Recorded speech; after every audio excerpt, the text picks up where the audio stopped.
Or are you looking for something that's maybe doesn't show too much, but when you put your foot down, gosh, those modifications really make a big difference.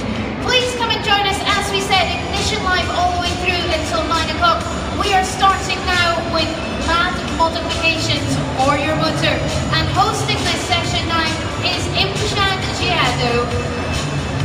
Thank you, Alex. We are talking about mad modifications for your motor, talking about the most modified cars and how to build them, how to look after them, how to register them, hopefully somebody will tell us how, and how to own them and run them safely.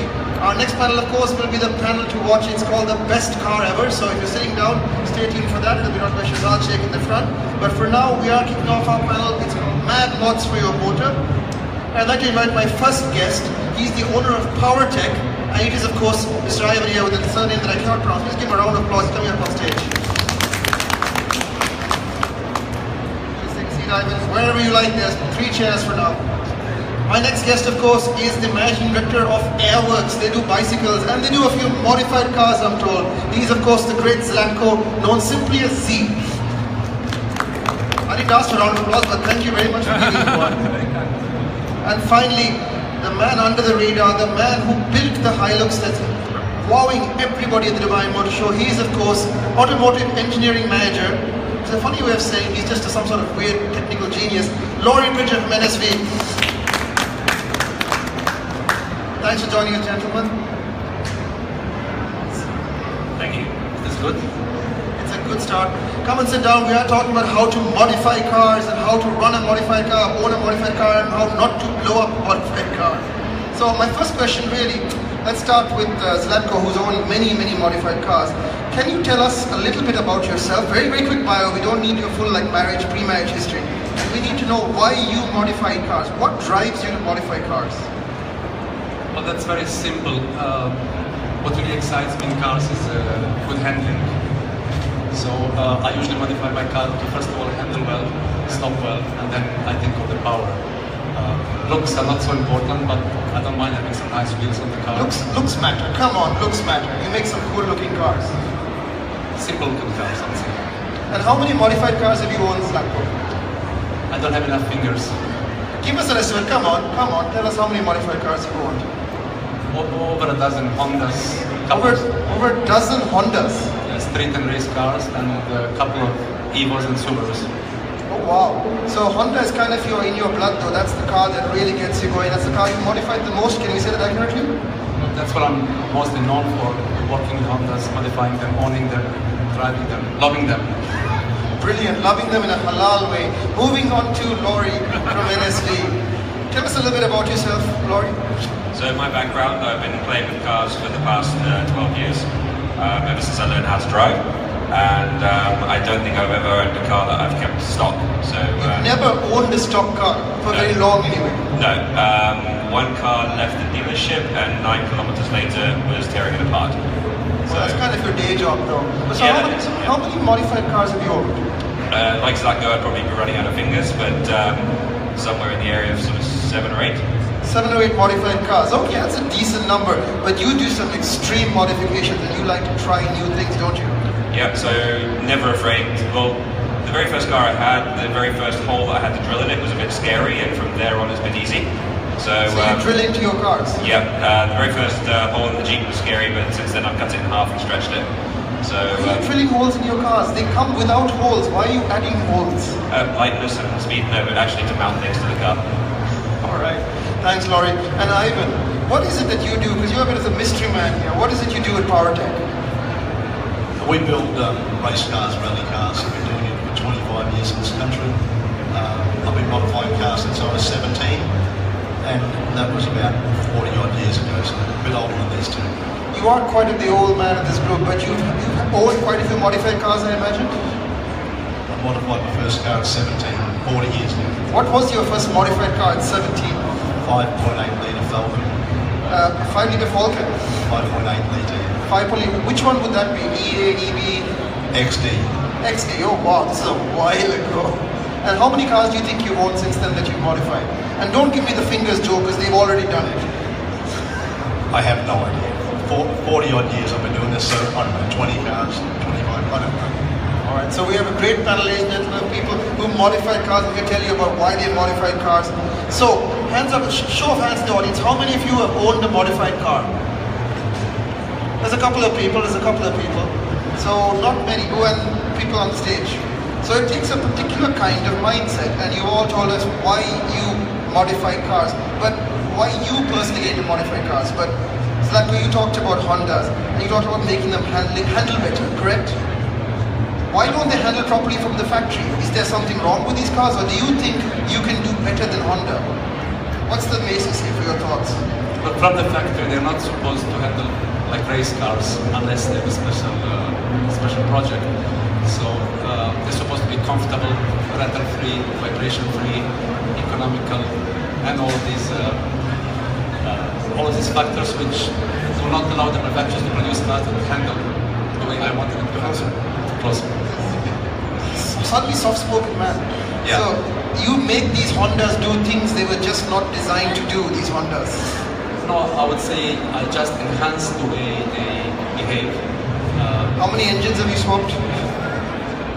Almost every car has swapped in. A little small tinge of hypocrisy I'm smelling here. Laurie, you modify your cars for extreme off-road. Well, for the off-road cars, absolutely. And in that situation, you're looking at a car where the manufacturer has a price point to meet. Because they obviously want to sell quite a lot of cars. There's not a lot of people that want a car as extreme as I would. So you're enhancing and possibly taking the car down the direction that the engineers wanted to go, but the accountants wouldn't let them. So you're finishing the job the manufacturer didn't really have the money or the guts to do sometimes. In some cases, yes. Well, isn't it a case of it's a balance, isn't it, though, in building a car between cost, capability, and durability, etc.? Absolutely, and to take a car to that extreme, it's not a cheap exercise. You have to be willing to follow through with all the minor details, and it's like, you want big tires on your car, that's one thing, but there's so many other parts of the car that need to support that, and you need to build up the car in a balanced way to make that safe and reliable. And safe and reliable is important. Reliability, actually, talking about you, Ivan, you certify race cars for the ATC, etc. Am I correct in saying that? I've done that in the past 5 years. I contracted them when they're too busy, or I fill in for their engineers. So when you're looking at these cars, what do you see when people modify cars? How do you know what's safe and what's not safe? For the racing industry, the FIA puts down some pretty stringent regulations that they have to follow with regard to material size, material specification, and what tubes are involved in the roll punch. Cool. Can we have the slideshow running, please? We got a couple of the pictures of the cars, the gentlemen. So, this is Zlatko's car. Can we just hold here for a second? Well, there will be Zlatko's for a while. Zlatko, this looks like a boring, old Honda. Why should I care about this car? What's special about it? Well, put this Honda on a track and you'll understand everything from the engine, the suspension, the brakes, the stiff chassis will just make you enjoy every lap of the track. And plus the car will be a lot challenging, much more expensive, faster cars. Is that the thrill? Is that why you modify cars to beat faster cars, Ferraris, Lamborghinis, that sort of that fast and the furious mindset? That's the reward. That's the reward, but it's not the only goal, is it? Of course not. And you, of course, some may not know, Zlatko is of course a champion race driver as well, so he certainly can back up his skills behind the wheel. Used to be. Used to be. What stopped you racing now? Nothing really stopped me. We got busy at work, and as I'm getting older, I found a say that really works for me. The say goes, you didn't get old because you didn't stop racing because you got old. You got old because you stopped racing. So can't stop, won't stop. So basically, he got old and he stopped racing. Something like that. Hopefully, we'll see you back on the track. Can we keep the screen, the slideshow going as well? And these are all Zlatko's cars, and they're all, well, what's surprise, there are lots of Hondas. And you keep swapping the engines, and you keep turning them around. That's your race car, isn't it? That's your championship-winning race car, the yellow one. Well, that's my legendary Civic, the one that got me. Did you describe your own car as legendary? Well, it was the first such car in the, I would say, in the region. The first with the Type R engine swap. Yeah. Because the dealer never cared to bring this kind of models to this region. So you made your own Civic Type R? Exactly. And there it is again on the auto test. And that's your race car as well. Yeah, it's the Touring Championship Integra Type R. That's not a car that was sold in the region, right? So you brought it. Oh, hold on this for a second. We have some applause from the audience. So that's how many championships did you win in that car? I won my class two years in a row. And then, 2 years in a row. Can we have a round of applause because Zlatko, actual racing champion, who actually agreed to come here, which I'm quite pleased with. Unlike some. Next slide, please. So now we're going to look at some of Laurie's cars, and that's just a really old Cadillac. Well, there's actually quite a few things changed on that car. Okay, all right, keep this short. I will. So this is an example of modifying a car to improve its drivability while maintaining the aesthetic. So this car has been upgraded with fuel injection. It's got larger wheels that maintain the original design, and it's got improved lighting and improved audio. So it's a car that you can comfortably drive long distance. You'll see the picture on the right in the desert. That's way out on the way towards Fujairah. I've driven that car to Muscat. You've driven this car to Muscat, so you've driven your classics as far as they go. Yeah, and absolutely doesn't miss a beat. I mean, this is a car, back in the day, was built across the United States. Our trip to Muscat, on the scale of the United States map, that's not much at all. So, you know, I'd like more people in the region to not be afraid of driving their classic cars. We just recently had a long Chopard rally where lots of cars did come out and do that, so that's great to see. But yeah, this is an example of where you can actually modernize the car slightly without changing the look. And this is an example of your modified Jeeps as well, and your Raptor. Now this Jeep is a bit unusual, isn't it? Because it's a truck. Jeep hasn't made a truck yet. Yes, so this is actually a conversion that was shown at SEMA in 2002, and ever since I saw it, I wanted to do it. I reached the point where I was in the middle of the Lima Desert, struggling to get all the things that I needed out of the back of the Wrangler, and just realized that I just need more space. I also bent the chassis on the same trip, so I figured that was now or never. Bent the chassis? Yeah, we had a little bit of a jump. The jump was fine, the landing not so much. How much is a little bit of a jump? There was a good sort of 5 meters between the tyre tracks, but there was probably from the height of this... That's why it looked like originally on the right, that's why it looked like originally. So from the height of the screen to the bottom, and you'll actually see the fender slightly bent in that picture because of that. But, well done, so that was before we decided to cut it up and stretch it, and you can see the rack on the back with all the accessories on there. It was a good system, but there was the chance to make it even better, and that conversion into the pickup truck, it's something that was developed properly. It was almost going to be a production model for Jeep, but the marketing department pulled the pin at the last minute, so it was fully engineered properly, and it's a nice conversion. And just very quickly, what's up with this really old-looking Cadillac? So this is, the Jeep is something that I built from my first car, so that's evolved slowly. So you've owned that your entire life? Yeah, so it's my entire driving life. Your entire driving life, it's not that old. So where the Cadillac is something that I found pretty much as you see it. Fell in love with it at a car show and it was for sale. But this is again a car that has been modernized a lot, but with more of a hot rod approach. So it's sitting low on the ground, it's got modern coil suspension. But again, everything is done very thoroughly on the car. The engineering on it is very proper, with wishbone, coilovers, a modern Cadillac engine. So what's the engine under there? So the engine on that is a 6-litre from a Cadillac Escalade from 2006. That's going to be pretty quick for a 1920s car. It doesn't hang around. It's quite a ride, and quite loud as well. But it also shows an example. You can see that car is registered. You know, if you do your modifications properly and safely and correctly, and it passes the emissions, it passes the brake test, it passes the lighting, you can have a lot of fun still. So we talked a lot about Laurie's cars. I want to ask you about some of your cars. What have you done to your cars? I don't unfortunately have any pictures for us, but what are some of the things you've done to your cars?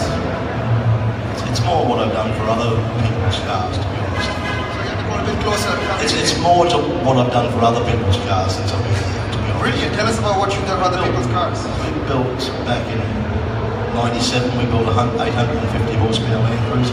An 850 horsepower Land Cruiser. So you're the one making all those turbo Land Cruisers in the desert. I've done a few, yeah. That car did 302 kilometers an hour. 302 kilometers per hour. I don't even know what that is in miles per hour. So why did you build an 800 horsepower Land Cruiser? Because the customer asked for it? The customer asked for it. I think with modifications, the question is why not? Yes, but at the same time, a lot of people want to know why you're doing this. Obviously, is it just somebody comes up to you with a big bag of cash and says, do it, Ivan, and you're like, okay. No, it's not, because I don't do that sort of things for younger people, more for mature age people. So you want to keep it safe, etc. Try and keep it safe. So when you're building 800 horsepower Land Cruiser, how do you build it safely? Because is there a way for that car to be safe? Surely that's got to be a really dangerous amount of power in a car that was never designed for it. Back in '97 when I did this car, we did brakes, we did 14-inch diameter disc brakes, front and rear. At that time we couldn't get wheels to go over the brakes, so we had to have wheels made. We made 18-inch wheels at that time. We couldn't buy them. So you've actually done a lot of your own fabrication when you had to do it. We had to make a different fifth gear for the gearbox to get to that speed. We had to have the speedometer recalibrated up to 320 kilometers an hour. So we went through the whole car, not just the engine. So what's the most extreme car that you've built in your memory? The most extreme, craziest car that you can talk about? The Land Cruiser would be up there. We did a 300 ZX a long time ago. That did 342 kilometers an hour. 342, so what sort of horsepower is that pushing out? 650. 650 horsepower on a 300 ZX, so that's twin turbo. Yes, it was. Alright, crossing over to Zlatko, what's the most extreme car you built? It's a Honda, come on. Can't be that much. Look, I don't think I'm building anything as extreme, but my approach was to modify every aspect of the car that's supposed to do the work I wanted to do. So, starting from a bare chassis, spot welding, all the bushings replaced by polyurethane bushings. Hold on, this is a non-technical audience. What are these things? What do they do? Keep it really simple. The rubbers in the body. So they make it more stiff, because you like it really stiff. Original ones are very mushy, these are more stiff. Then we go into reinforcement bars, roll cages, suspension, adjustable suspension in every aspect of it. Crossbars, chassis bars, sway bars, lots of bars in the car. Lots of bars. Exactly. Jail bars if you go too fast in this car, potentially. And then we look at modifying the engine, exhaust system, the intake, the custom computer. So is it all just bolt-ons when you're tuning as well? Most of them are bolt-ons, most of them like off the shelf, but then some stuff has to be built custom. All the welding work is by hand. And where do you get the parts from? You just go down to your local, like Enoch, and just buy some parts. Where do you get these parts from? Usually it's the US or Japanese market. So they are not cheap to import. So this is not a cheap hobby. But I know as editor of Top Performance magazine and now Top Performance website, you've been in some really extreme cars. What is the most extreme car you personally have been in or driven or passenger in? You have a lot of experience. He's possibly been in the most modified cars in this country. Well, back in the days when we started the magazine, I had a wild ride in a claimed 1,000 horsepower Supra. 1,000 horsepower, that's a classic Fast and the Furious car, 1,000 horsepower Supra. Because that felt crazier and more sort of hairy than a ride nowadays in a 1,500 horsepower. Why did it feel crazier? I don't know, like it was midnight, car was completely tinted with just this much view in front, crazy driver, UAE national, no names, and it went on the LA highway. This was a crazy experience. Later on I've been passenger in many race cars and 1,500 horsepower GTRs, but never felt like that. So why not just build a race car? If you have this addiction to speed and horsepower, why are you driving road cars that are modified? Why don't you just build race cars and drive on the track? I've built both, but right now I don't feel we have a championship worth me building that car. The numbers, the coverage, that just doesn't justify it. So you build cars on the road. Laurie, you've put a lot of money, I know, into cars over the years. On average, My wife's in the audience. I know your wife's in the audience, and it's now time for her to find out how much you spent on these cars. So on average, how much do you spend on a car? I thought we just said we weren't going to find out. We are going to find out because I now put you on the spot. Give us a figure. Well, For an old car, if you don't want to talk about the new ones. well, it depends on what car you want. You know, you can get into classics in an affordable way. You can get into classics. No, you're not getting away from this. We're asking how much you spent on the Jeep. On the Jeep, well, Over the years. it's actually written on the side. It says JEEP, which is just empty every pocket. Come on, throw a number out. I wouldn't keep track. Alright, who in the audience thinks Laurie spent more than 200,000 dirhams on his car? Show of hands. What numbers do we think people have spent on his car? Because if he's not going to tell us, we're going to ask people and you can tell us. So what numbers do we have in the audience? 100, 200? Come on, give us a number. Shazad, yeah, Mike? This car on the screen, how much do you think Laurie spent on the car? 200. Come on, alright, I'm going to run to you. Maybe a little over 100,000. Are we getting warm? It would probably be over, yes. Alright, any more numbers? How much do you think this mad motor modifying man has spent on his car? Give me a number, over 100,000. How much? 200,000 says the young man. He's probably pretty close to this.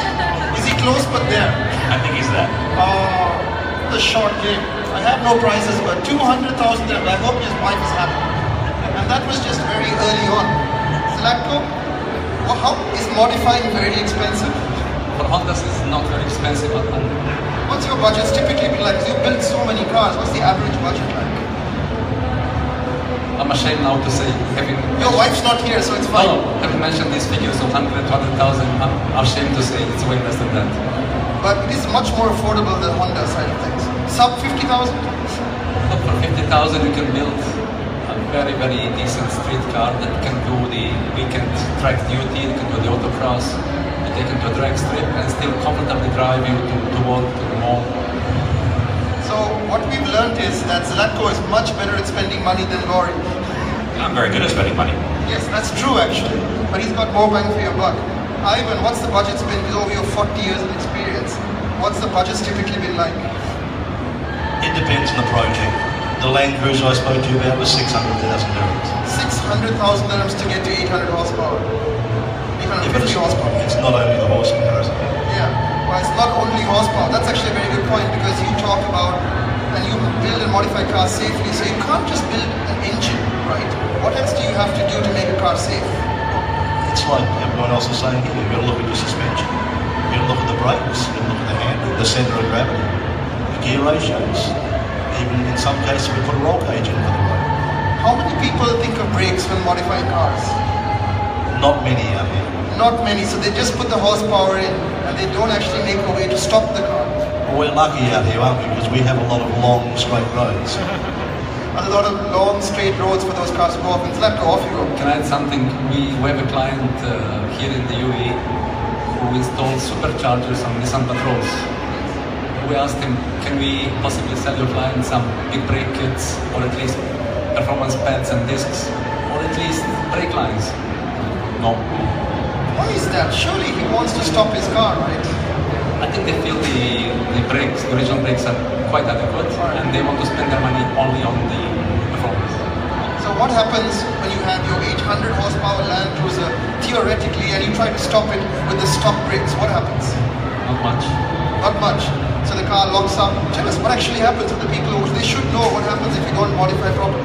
Well, look, there should be balancing. There's an American saying which says $1 in the engine modifications and 50 cents in the brakes.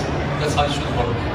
But what actually happens? Does the car stop? The car doesn't stop, right? The car probably doesn't stop at those crazy speeds that the engine modifications generate. Cars that like 2.5, 3 tons heavy won't stop. Now you see a lot of modified cars here. Typically, when people come here, what do they ask to be modified first? Is it just top speed? Do they want more power? Do they want to beat somebody that they know that typically where it comes from? I would say There's a lot of ego. two streams. One that goes purely for the looks, the show cars. We have quite a few here at the first stand, and then you have those who want to go for the power. And for them, yes, you're right. The top priority is engine horsepower. So I'm interested in these looks cars. These guys obviously aren't making it faster, but they're making it look good. Is this a new thing? Because it seems relatively recent to me, the style aspect of modifying cars. Well, it's not new, but I would say this, the new trend of wide body kits is fairly new. It was initiated in Japan, and it's quite popular right now. I think also people are frustrated with the current issues of registering modified cars, so they prefer to turn to styling rather than engine modifications. It makes it easier. Well, I'd say on the subject of looks, if you bring up the picture of the 1929 car back there, it's not a new thing at all. That car comes from an era where you would buy your chassis from the car manufacturer and then you take it to somebody else who would do the body. So in that case, the body by Fleetwood, the owner of that car specified how that car should look back in 1929. Yeah, so, modern personalisation of a car just for looks is just a continuation of the old coach building. So it's been around forever. It has, but at the same time, as Zlatko says quite rightly, registration is now a problem. Which brings me on to a topic that Laurie doesn't want to touch with the barge pole. But Zlatko, you've been deep in the scene, you've been modifying cars for years. I'm going to come to you, Ivan, next, because you probably know about this as well. What sort of modifications are difficult to register? That make, obviously, authorities frown upon because they're not safe, or they endanger the car, or they stop driving. What modifications do you think are too far?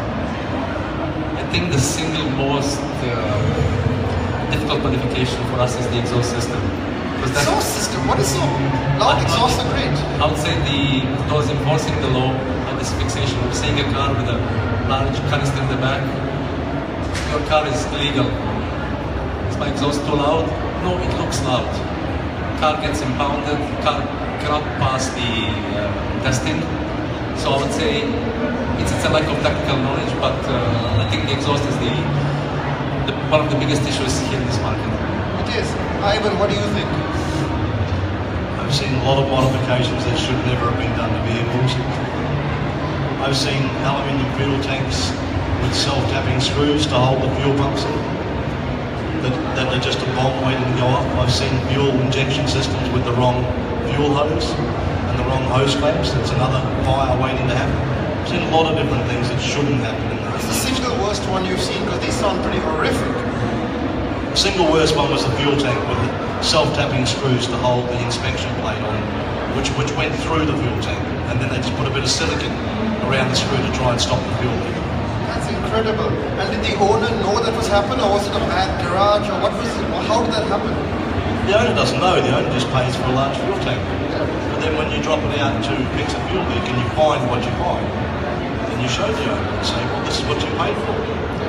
So is it fair to say that there isn't always the best expertise in this country when it comes to extreme modifications? People do stuff that looks good but doesn't hold up to close scrutiny.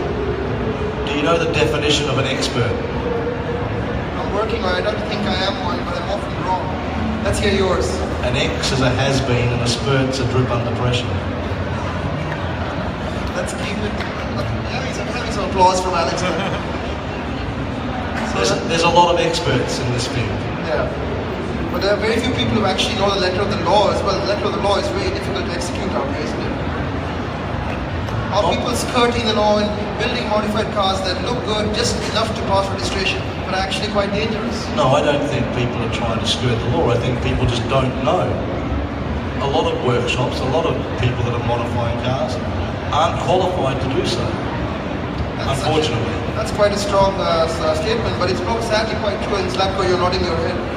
I would agree, and I've been in this country for half of my life, which is around 26 years, and I've seen lots of examples, as Ivan rightfully says, lots of unqualified workers, lots of dirty cut and paste work, which results in disastrous situations. So I think in this market, if you're going to set out to modify your car, whether it be for on-road, off-road racing, whatever, you really do need to do your research and micromanage that process. You need to understand what the garages are doing to your car. At the end of the day, it's your life in that car, your family, you're sharing that road with other people, and be prepared to spend the money on it. You want to take it to a reputable garage that's going to do a proper job.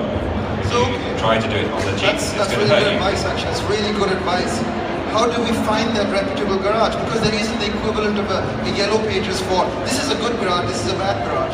How do you identify a good place to modify your car? I think that just comes down to word of mouth, and it depends on what car you've got. There's certain garages that will specialise in certain cars. If I have my Jeep, there's places that are good at that, and there's places that wouldn't know where to start with it. Likewise with a Cadillac, and they may not be the same garage. I mean, Ivan, you own a garage in many ways, so how would you say, how would you find a good garage? Obviously, you own one, so it's a little bit of best interest. Go on. I think word of mouth is probably the best thing, but also I think that once you've had a car modified, maybe you look at taking it to get it inspected by someone like the ATC's, their technical centre, and just check that the work has been done properly. So tell us a little bit about this new inspection process. The ATC now has an inspection process for modified cars. How does that work? I'm not a full bottle on how that works yet. I'm told the ATC have the ability now to to inspect modified cars to make sure that the work has been done properly and sign off, so that makes the registration process a lot easier. So it's basically there to help you and get dangerous cars off the road and certify the safe ones that have been modified well. That's right. I believe that workshops will also be registered in the near future as well. It's all looking like good news, but Zlatko, once again, do you feel that modified car owners are often harassed or ostracized by people who don't understand the modified car community? Because you speak for them, you're the ambassador of modified cars in many ways. Well, I think there is a mix of both. First of all, many people harass cars, and then cars are not people, the owners are. So they do get harassed by the authorities. I would say, as Simon mentioned, we have good news this year. The authorities have passed a law that is based on the inspection of modified cars, where you can fully legally modify your car and enjoy it on the street, providing you pass those tests at ATC. Now, the law is being already delivered last year, 2016, but there is a federal decree that covers the whole country, the whole UAE. Now, the implementation is taking time, so I guess you have to be patient and wait for this to be delivered in the right way.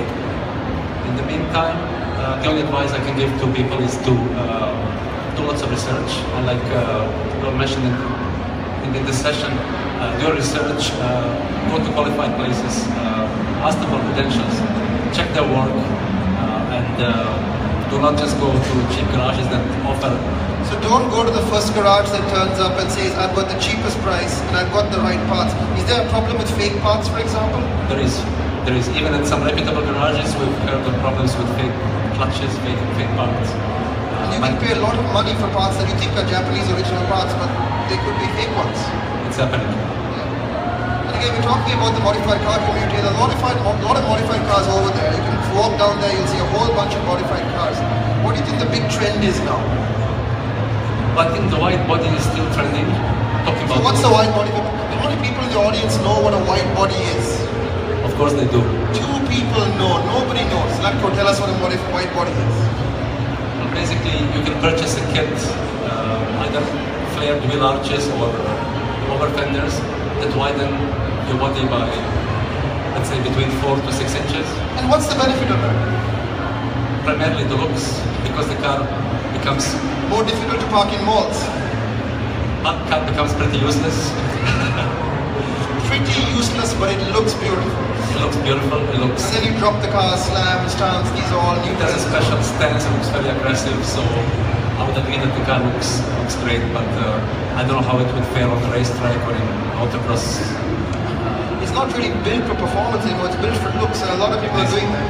Yeah, I think a lot of people are doing it for looks, but it does come from performance. It does let you put bigger tyres on, more contact area to the ground. So that is going to help you in handling and braking and things like that, as long as you do it properly.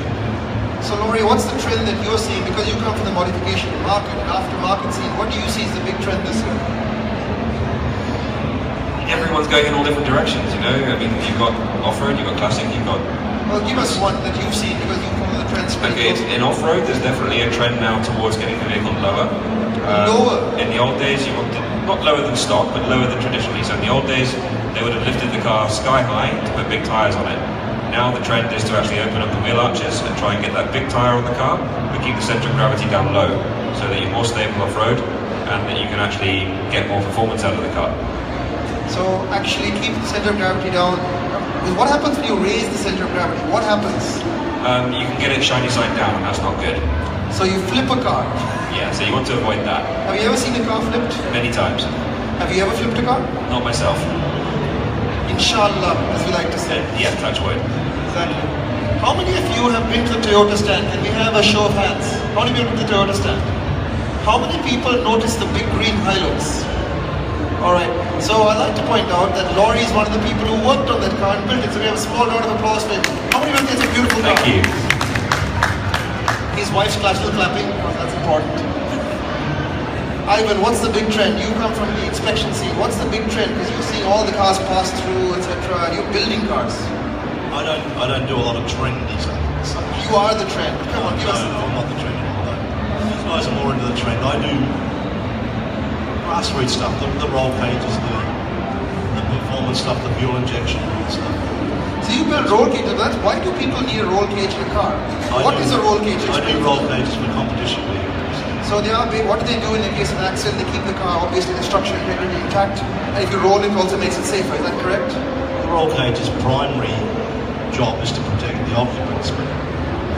Its secondary job is to stiffen the chassis so that you don't have any body twist, so that your suspension can do its job. Because if you have a suspension system and the body moves or the chassis moves, then the suspension can't do what it's supposed to do. And its geometry moves and all its mounting points move, so therefore its geometry moves and it doesn't maintain its motion. That's an incredibly complicated explanation. I'm not sure I followed all of that, but I imagine it's good. So if you don't have a roll cage, can you compete in motorsport?